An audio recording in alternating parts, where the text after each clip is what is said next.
In terms of Cape Town, our reporter Vanessa Poonah is there. Let's cross to her live. Vanessa, you're in a different location now. Tell us about it.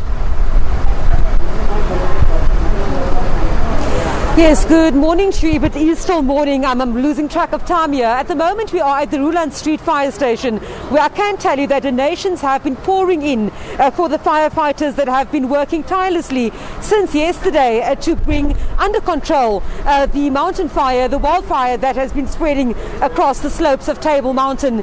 Joining me is the Managing Director for Working on Fire, Mr. Trevor Abrams. Just in terms of where we're at the moment, sir, very warm good morning to you. Good morning. So along with the City of Cape Town's firefighters, as well as volunteer wildfire services and a host of others, you also have personnel on the ground. They've been working consistently since yesterday. Where are we in terms of those firefighting efforts right now? The Department of Forestry, Fisheries and Environment's Working on Fire program is 115 firefighters deployed to this fire since yesterday. We also have 3 choppers. We have two spotters also operating. And there's also a number of trucks and resources. I should indicate 33 of those firefighters are actually women. And we've been actively engaged since yesterday. Today, the fire is actually moved towards the city side of UCT in the Vredehuk area. It's very windy, so much so that when the South African Defence Force Orange tried to come and bomb this morning, it had to abort. So our helicopters, unfortunately today, are grounded because of the high winds, but it does mean that we have very high rates of spread of the fire. So it's a very difficult situation to manage at the moment. We obviously have teams up there and we are relieving them with more teams that we have backup, because this is a national program that can draw on teams from all over the country. We also have 2 bombers in Porterville and Dennerwood standing ready to bomb here. So it's a fire that is actually quite unpredictable given the winds at the moment.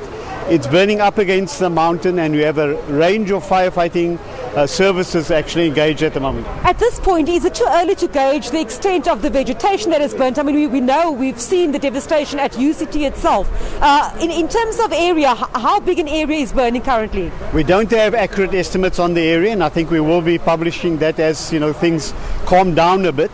I think, as the Table Mountain Fire Management said yesterday, this is a fire that's likely to go on for a few days. And I think what's very critical, not only is the fire is burning now, is also the mop-up.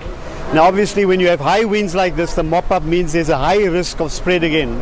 So we don't have accurate figures on the extent of the damage, and that we will be publishing shortly. A short while ago, up in Vredehuk, we were actually on the scene where firefighters from all the disciplines were working very hard to protect property. The fire seems to be jumping quite a bit in terms of this wind that we see. Any further reports of properties, residential properties, at threat at this point? At the moment, I understand that most of the fire is up against the mountainside, but as you've seen, this fire is driven by wind. So changes in wind direction can change the picture completely.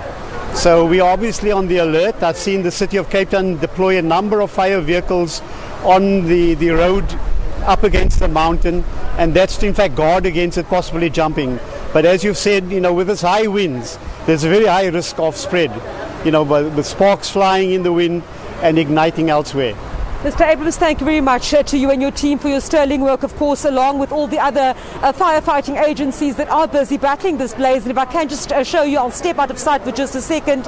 Of course, this is the Roland Street Fire Station, where members of the public have been bringing donations of energy, water, all the necessities for those firefighters, some 200 plus that are actually battling this blaze at the moment. We understand that a number of areas are on alert at the moment because of the high winds, the areas around on the slopes of Table Mountain. We're talking about the Warmer Estate area. Quite a number of roads have been closed as well as a precaution. And of course, the authorities are keeping close tabs on the weather conditions to make sure that people are given the evacuation orders as is necessary. Of course, earlier on this morning, most of the upper parts of Vredehuk, people have been evacuating, and of course, an alert to the schools in the area to evacuate as well. But we will definitely be on the ground for the duration of the day to keep you updated on what's happening with this mountain fire. Thank you so much, Vanessa Poonah. There's nothing like a disaster to bring out the goodwill of communities.